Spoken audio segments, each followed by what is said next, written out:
to What's in the Box, episodes of horror with Donna and Eric. I'm Donna, And I'm Eric. and we are doing our Texas AuthorCon and Book Festival interviews, and we have with us Shae Coon, who is a dark romance author. Welcome. Thank you. Thank you. You are our second interview for this series, so you get the top slot. You were like one of the first people to. Yeah, this is before we lose momentum and start dreading the idea of doing 1,000 of these interviews like last Yeah, year. Right. yeah, So the early people, I think, got a little bit more of our, our full attention. enthusiasm. Yeah. Yeah, and in the end, we're just like, okay, we got a week left. Woo, no. So you were not at last year's event, Right. correct? Okay. Yeah, so it'll be great to see you at this one.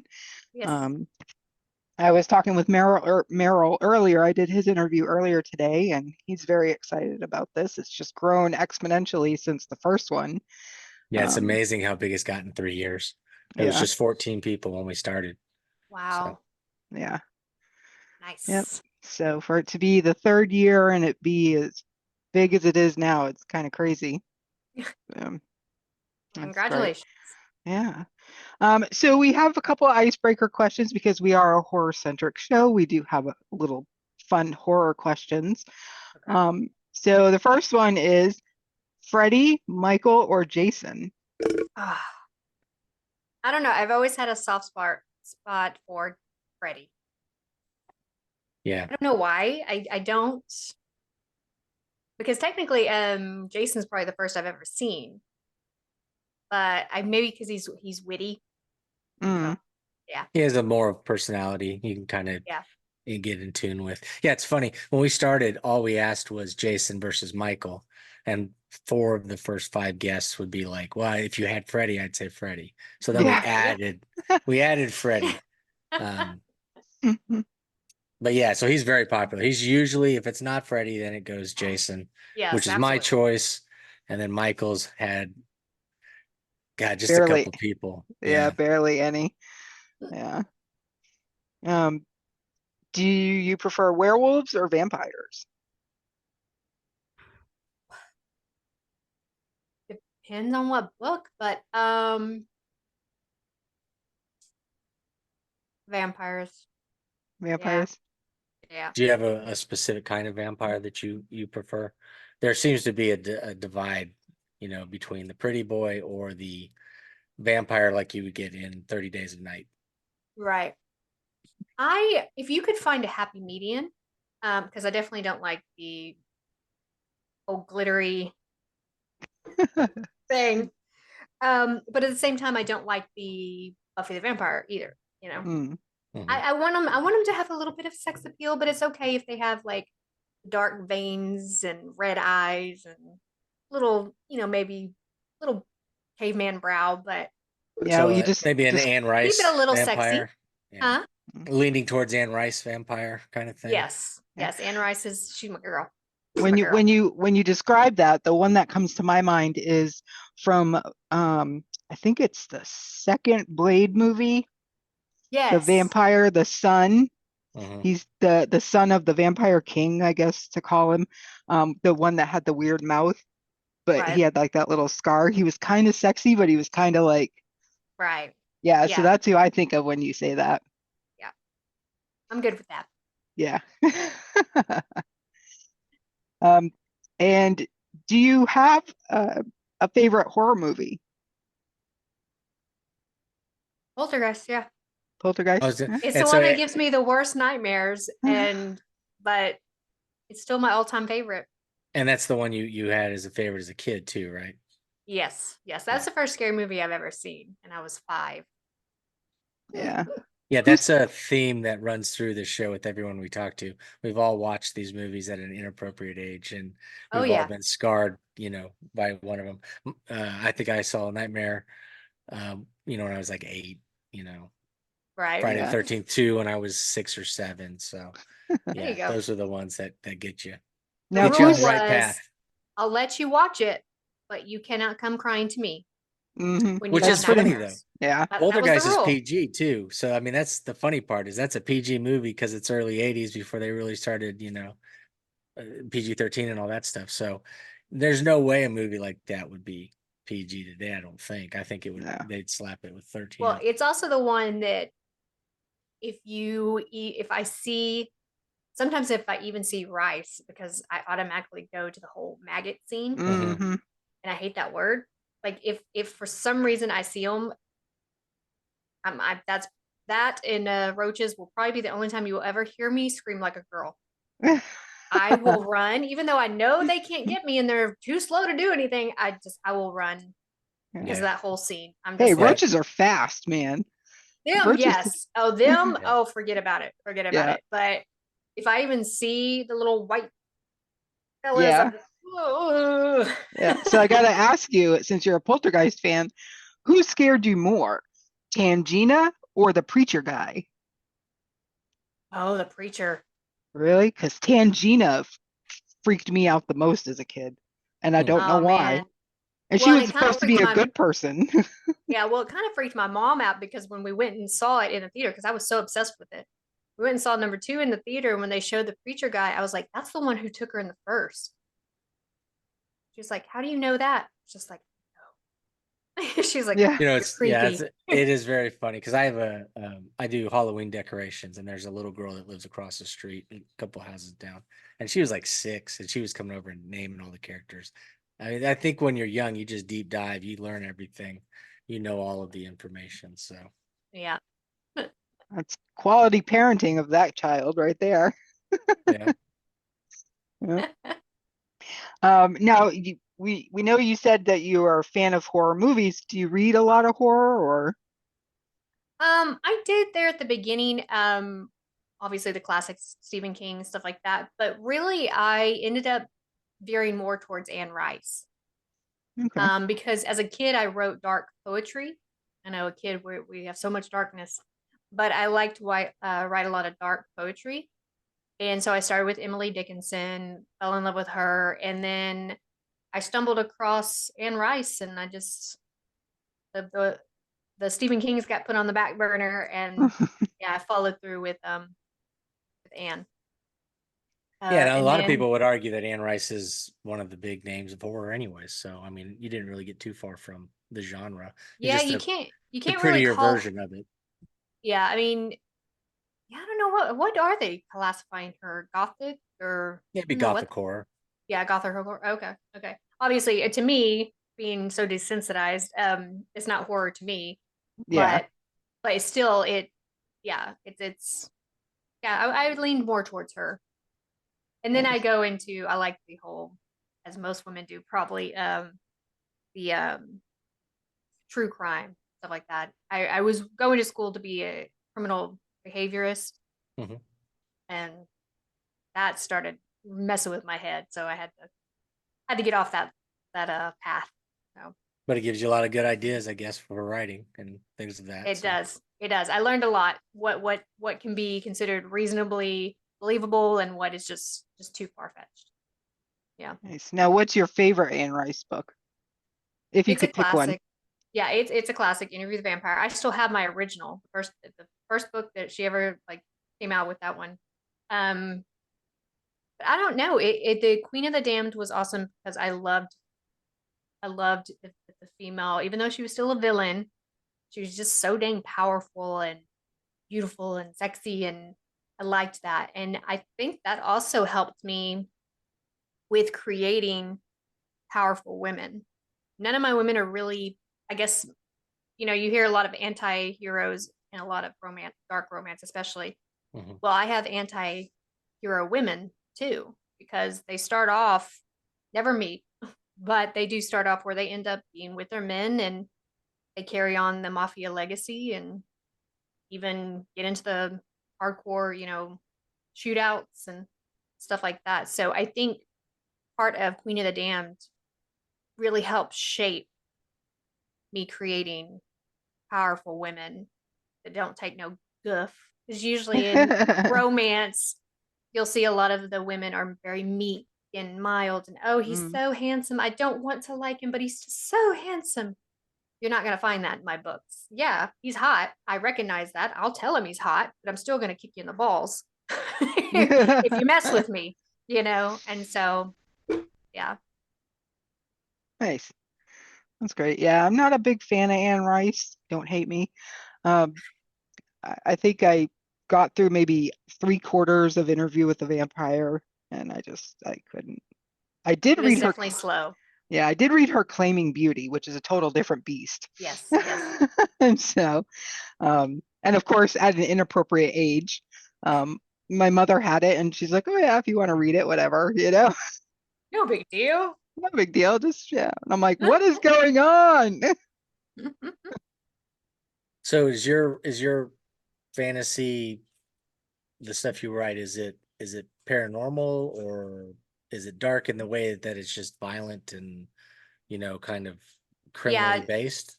I have not put out a fantasy yet. It's a work in progress. Mine are more what I say is they're thrillers with a happy ending.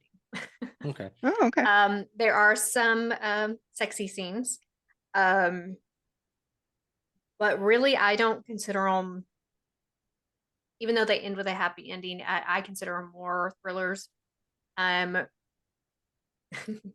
my family has connections to, or did have connections to criminal organizations, and so that's where a lot of my grandfather would talk about it, and so I used a lot of that as inspiration. Not never did any specifics, but a lot of inspiration from there. The Roma's claim is Roma is the politically correct word for gypsy, Mhm. and my grandmother. It's actually based on a true story of hers where she would have to hide every month when the Romas would come around to look for young women to marry their sons. And they always wanted dark hair, light eyed girls. And she would always have to hide so they wouldn't take her, because they were in debt and especially to them. And so that got the Roma's claim started. But yeah, it's right now it's just more, I can't say contemporary because that's it contemporary is a little more light, but it is in contemporary times, Mhm. present day. Even the fantasy will be present day, and it's even going to be light. It's more of a shapeshifter. It's not going to have any like magical elements like the big high fantasy. It's just more about he can shapeshift. It actually comes from a Cherokee folklore, um, uh, which comes from my heritage and stuff. So Have you read any Patricia Briggs? Is it kind of like that? no, I honestly my go-to author is Penelope Sky, who is the queen of dark romance. And she's the one that's how I wanted to be because her books weren't just, sex. I mean, don't Mhm. get me wrong, there's a lot of hot scenes in her books, but the woman can write a scene where you absolutely hate male character at the beginning because he's ruthless, he's awful, he's a horrible human being. By the end of it, you're absolutely in love with him. And again, she doesn't write a meek woman. The woman is right there giving him everything he's given to her. And so she's my go-to girl, Okay. really. Yeah. Awesome. Um, Now, when you're writing, do you listen to music? And if you do, what kind? I do not, for the most part. If I have a scene that, like in Bound in Love, there's a scene where they dance, and Alexis is really into Italian, everything Italian. And so she's with the bad guy. She has to, stay with the bad guy to keep her family safe. And so when they go to dance, there's this Ivolo song that comes on, and I play that song while I was writing that scene. Mostly because I actually was giving the correct steps, like I was doing the tango through the book, saying how the tango goes, and then adding in the passion between her and her husband because her husband's there to get her back. But for the most part, no, it because if the wrong songs come on and it's a hip hop, or rap song or whatever like that, and I'm trying to write a love scene or a sexy scene, it just throws me off. And I'm just like, Now, do you have to be like completely alone at home, or do you have like a closed off, like it looks like you maybe have an office that you go to or a I room in do your home? now. Yeah, I do. It doesn't have a lock, but I do have my own office now. It used to be just in my bedroom or just kind of out in the open. But with the stuff, the research I have to do, sometimes some of the stuff I have to look up. If my child, my youngest, walks behind me, they're gonna see something they don't need to see, Mm. Right. because I mean, some of my stuff does have elements of BDSM in it. Um, uh, Having to know certain sexual parts, or how to speak a certain way, I have to Mhm. look it up, and yeah. So my desk is facing away from the door. And that way, if they open it, they're not going to see anything they're not Right. supposed to. Yeah. Yeah, I think we'd all be in trouble if anybody got a hold of our search engines. So Yeah. Yeah. Yeah, that's for sure. That is for sure. So if somebody were new to reading dark romance, um, what book would you suggest that they start with? And it could be one of yours or it could be another author. Um, just a good starting spot. I would say it would actually be a good idea probably to start with one of mine. Only because you don't want to do Penelope first. She's going to completely make you not want to ever read Dark yeah. again. Even though it's incredible, she really is really good. But for mine, I would start with the Marin House series, because it is about family and what they have to do to protect their family. They're all standalone, so you don't have to read them in order. It's always good if you do, because it goes from the parents because they're married from the very beginning, and then it goes through the kids' lives. And so book one is a bit longer and a bit of a slow rise to action because you have to kind of get the whole dynamics of the family. But yeah, I would start with the Marin House because it does have criminal elements. It does have um, some more hardcore sexual scenes, consensual, non-consensual, if that makes sense. So yeah, I would really start with that and then move up to the Roma because it gets a little bit more harsh. And then this Chained Truth one, that I just released, it's a bit harder, but I wouldn't say it's any harder than the Roma series. Um, yeah, I would say go that way Yeah. because again, if you're gonna run into Zoe Blake, which is the queen of gaslighting. Yeah, there you go. The Roma soldiers, that is a Oops, male. Yeah. I went the wrong way. So Ah, that's okay. there we go.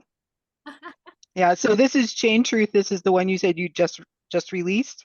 Yes, just released. I wrote it about a year ago, but it was with this app, this reading app, Mhm. and so they had rights with it for a little while. And Oh, then the okay. Roma Soldier is a short story about two of their homosexual soldiers that end up between Chain Truth. One of them's from Chain Truth, and one of them's from the Roma series. And because Chain Truth is in the Roma universe, and so they end up coming together to help each other out. And I decided to go ahead and make the Roma Soldier because people wanted to hear about Stefan and Dom. Yeah, I actually read that. Oh, okay. So and that's why I picked that one because I read it. I was trying to find, people that were interviewing it, trying to find something short to read to get a taste for their writing. So I picked that one up. And let me tell you, girl, that was super hot. I'm not afraid of a male romance. That was a very super hot read, even though like it says it's a short story. But it was very, very well written, and I really liked the characters and their relationship and the way it ended, of course, because you say you got your happy ever after. Um, so yeah, I did really enjoy that. I'm like, I got to find something short because I don't have a lot of like space to read. Yeah, I absolutely. can't be picking Yeah. up like a 300-page book to try to get it done. Even though I read a lot and constantly, Right. but I got Yeah. writing to do too, and so I yeah. hear Is you. that I a hear you. is that a big subgenre, or did you come up with the subgenre of dark mafia romance? No, because like the Marin House is considered dark romance. Um, I just decided to put dark mafia because you do have mafia, Mhm. which I guess in itself can be considered dark, but I just put those together because it's an extra warning to readers because you will be, well, you guys may not, but I don't know if it's the same with horror. but you will be so surprised by people read something of mine, even though I say I'm a dark romance writer, and they'll be like, "Oh my gosh, this has got, whipping or punishment or humiliation." And I'm like, "Yes, it's dark Yeah. romance." And so when I started going to the mafia part, I was like, "Look, I'm going to give them an extra dose.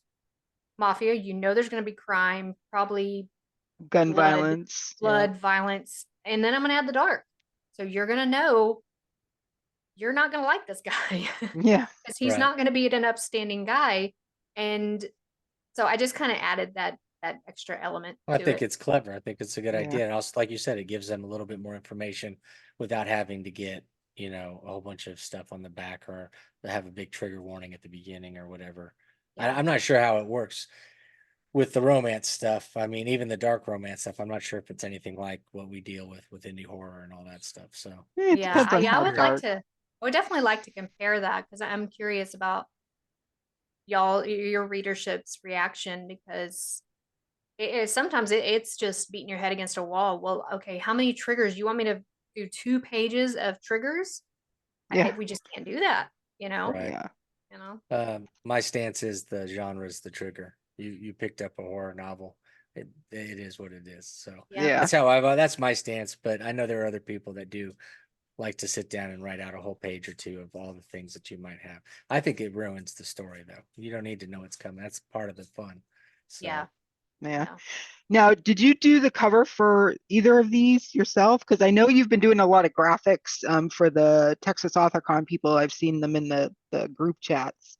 Yes. That All my books except the Marin House romances, that's because I used to be with a publisher, and they changed some stuff and asked if I would wanted to opt out or stay with them. I opted out for many reasons.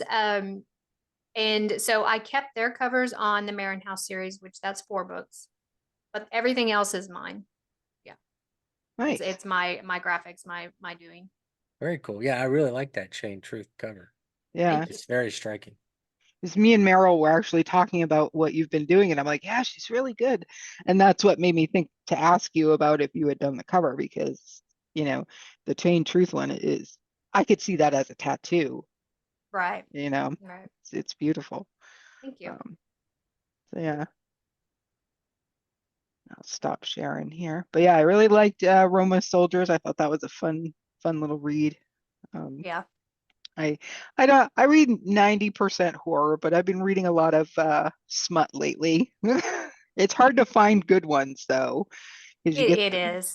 you It know, definitely is. so but yeah. So will you have anything new by the time Texas AuthorCon comes out or I'm hoping I am a not only a mood reader, but I'm a mood writer.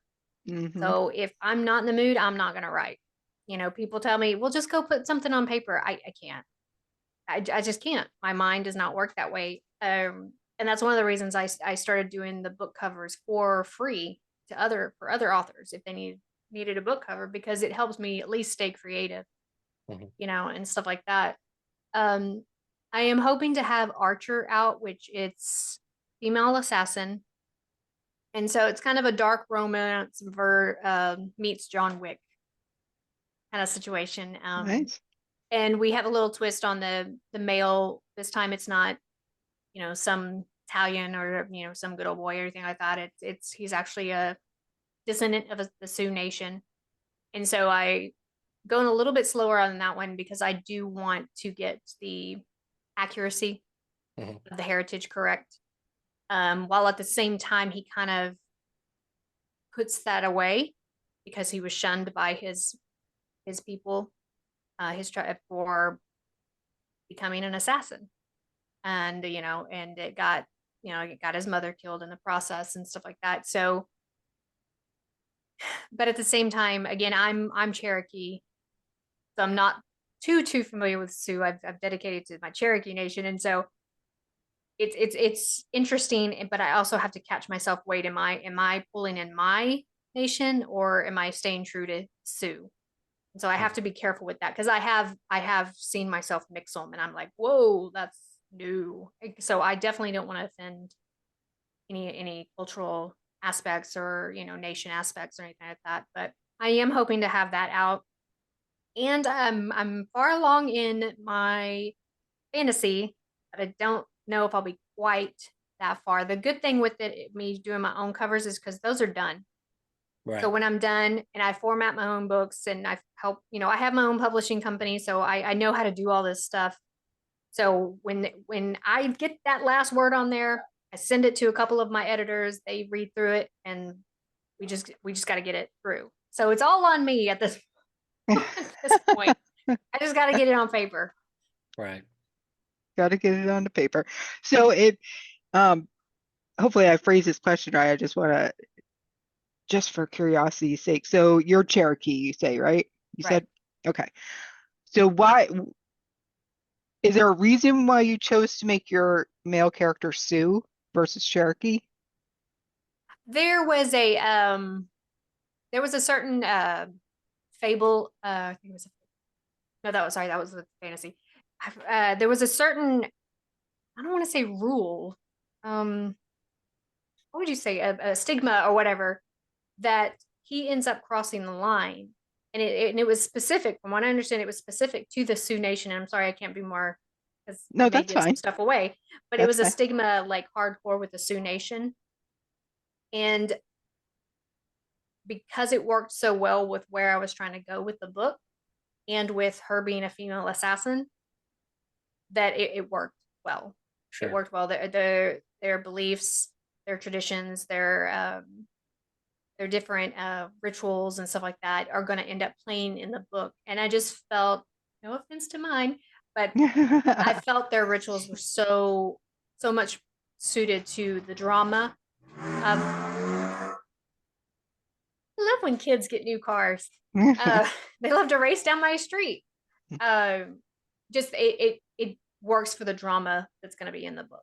Oh, Sure, okay. that makes sense. That makes Yeah, sense. that makes Yeah, perfect sense. Yeah. definitely. It's a cultural thing. Yeah. Yeah. Yeah, because Yeah. some people would just take what they know and run with that. Like, Oh yeah. all my characters are Cherokee because that's what I am, or all my Right. characters are, white because that's what I am. That So yeah, yeah. I've on the fourth book in the Marin House romance, it's a biracial couple, African American man and a white woman, and that was difficult because I was a little worried. And same thing with the male male. I mean, I don't have a problem with anything, but at the same time, I need to be aware and sensitive of, do I have stereotypes in my mind that I'm putting down on this that I don't realize are stereotypes and stuff like that. And same with the African American culture. Am I putting stereotypes down that I'm thinking of? And so my neighbor, who is a wonderful woman, she, I asked her questions. She was completely open. If I was like, okay, I think this is a stereotype, she would just laugh if it was, or something like that. And so she helped me with that. And so it can be dangerous, yeah. but and you get criticized. You need to stay in your lane, but at the same time, like you said, it gets boring. Hmm. I'm not Italian. I wish I but I'm not Italian. But the whole Roma series is Italians, and I'm sure I messed up some of the language. But there's only so much you can do. I did have someone that was going to translate for me. He was pure Italian. He's an Italian actor. Unfortunately, and fortunately, he got a gig, and so he wasn't able to be there for me. So I kind of just had to guess, or I Yeah. had to Google. I had to Google. Right. Google. But no, and Yeah. it's funny because you say like you get criticized for stepping outside your lane, but you also I hear it all the time that not enough people are stepping outside and You're representing not these diverse characters. enough. Yeah. Right. Right. And so it's like it's a no-win situation, Yeah. where It they can be. so Yeah. Absolutely. so it's a good idea. I mean, I think it's cool that you did it. So it's how you should do it. As writers, we should spread our wings and try new things. And sometimes you're gonna miss, and sometimes you'll get it right. So Yeah. Right. I personally love when I see a female author has written a male um Mhm. a story, or even I just read one not too long ago. I beta read, um gosh, I can't remember what the title is, and it just came out, and I feel so bad because I beta read it. Um, but it was um, male, male, male, female, Oh, wow. and the males were bisexual. So it was like a Reverse reverse harem. harem kind of, Right. but the men were also in a relationship together, so it was really well written, and I love when female authors can do that. Right. Well, I gotta tell you, and it's not like I deep dive or know any of this, but every time I hear any of the male stories that are written, it's always a female writing it. I mean, Right. everybody that I know that writes that's male, I rarely see a male put that out. So I'm just saying, Yeah.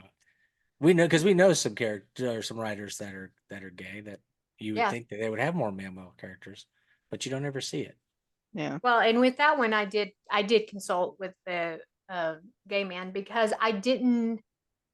One, it was both point of views were a male, and they are male, and so I do find that some books I'll be reading the male part or the male point of view, and I'm like, you can totally tell this is a chick author. I'm like, But this is yeah, there's no way a man is would say that. So I did speak to him, and I was like, now I do know Italians tend to be more eloquently spoken, in the way they so I can see a little bit of femininity to that part because just their dialect is a little more straightforward, instead of can't, it's cannot, and so on like that.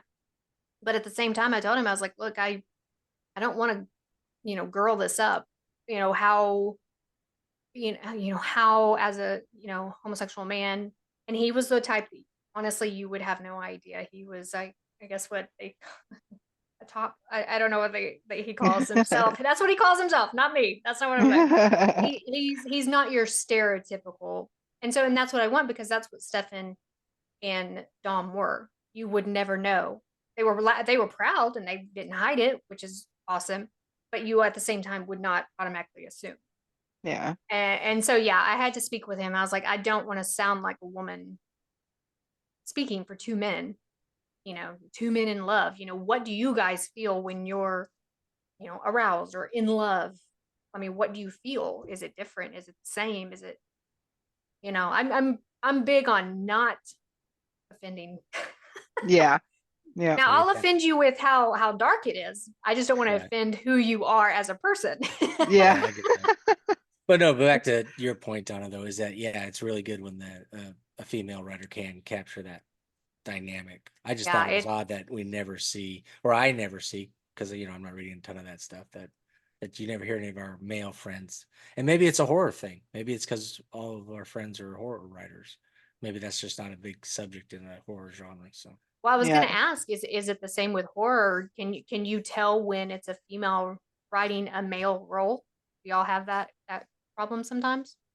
yeah, you can see it Yeah. both ways too, because guys writing female characters, we have a Yeah. lot of final girls and stuff, so Okay. Yeah. you can see it. Sometimes it'll sneak through. Yeah. And it's funny because that you say that about the male in horror because you really have to kind of like search for it. Um, Yeah. and there's a lot of um, gay writers, but they don't. That's I all I was thinking because they never Yeah. you never see it because I know you and Christina Pfeiffer and Hmm. there's a couple other that you guys are always talking kind of about that, for Yep. lack of a better word, the smutty kind of fun, right? That, you guys are talking about. But I've never heard you guys mention anybody that we coexist with in the horror writing indie world. That's it. Yeah. That's all I was trying to throw out there. Yeah. The only one I can think of in the horror off the top of my head would be J.B. Laws. And the book he actually wrote was back in the 80s. He passed away from AIDS in the early 90s, I believe. And his horror book was not only super steamy. I mean, it was called Steam. That was the title, but it was super steamy, but it was also super creepy and terrifying. Um, and it was about gay men. And you So picked that for one of our not Stephen yeah, King books. So yeah, it was one of our not Stephen King books that I picked. we do that every week when we talk usually about a classic book or a contemporary book or movie, and then at the end of the series or whatever we're doing, we say, "And here's a suggestion." It's always like an indie or an offbeat writer. Oh, We okay. call it the not Stephen King book of the week because he's so you know Yeah. popular Yeah. in the horror world. We like to shine a light on other things. So, but Yeah. yeah, Yeah. Steam was one of the ones that snuck in there. So Snuck in. Yep. So yeah, Shae, where can besides coming to Texas AuthorCon and Book Festival, where can people find your books? Right now, just on Amazon. With like I said, with me getting away from the publisher, I'm doing everything on my own now. So, mhm. along with helping a lot of other authors, so they're on Amazon right now. Chain Truth, just Chain Truth, as of right now, kind of as a test, is on Kindle Unlimited. Okay, I was just about to But ask. huh? I was just about to ask if you also were on Kindle Unlimited, so that's cool. Yeah, we're seeing how it's going. The issues in KU go up and down, Mhm. and stuff like that. I know lots of people are having a problem with Amazon, but surprisingly, they get right back to me. So I'm not gonna dog them. Oh, I Maybe, have no issue with Amazon. yeah, So I ask them to help me. Within 24 hours, they call me and they get everything fixed. So I don't know, but yeah, just on Amazon as of right now. I am hoping to get it in brick and mortar. Um, but yeah, that's pretty much it for right now. Yeah, that's cool. And I'm sure you'll have everybody plenty uses copies on. Amazon. So Everybody uses Amazon, yeah. Yeah. I used to be one of those people that's like, hell no, I'm not paying full price for a book. And I would haunt the like used bookstores. We used to have this chain around here. I'm in Massachusetts, and they were called Annie's Book Stop. And could bring books in and get credit towards used books. And I would always buy from there. I would never go to like a bookstore, or sometimes I would buy them at Walmart, but that's just because I worked there at the time and I got a discount. But now I'm like, 19.99 for a book on Amazon, indie horror author. Buy now. I was gonna say you've spent a ton of money on just finding old used books too. So Yeah, it Yeah. has totally turned into a different yeah. It's a totally different pursuit. animal. So, all right. Well, Shae, thank you so much for joining us. This has been a great chat. It was good to get to know you. Thank you. And we'll be seeing you in July. It's Yes. coming up fast. I I know know. we're just running towards it full speed. Yeah. Yeah. We got Scares That Care next in April, and then Texas AuthorCon in July. So Yeah. we'll be So busy. awesome. All right. Well, Well, thank you thanks again. guys very much for having me You're on. welcome. Yeah, it was nice to meet you. You too.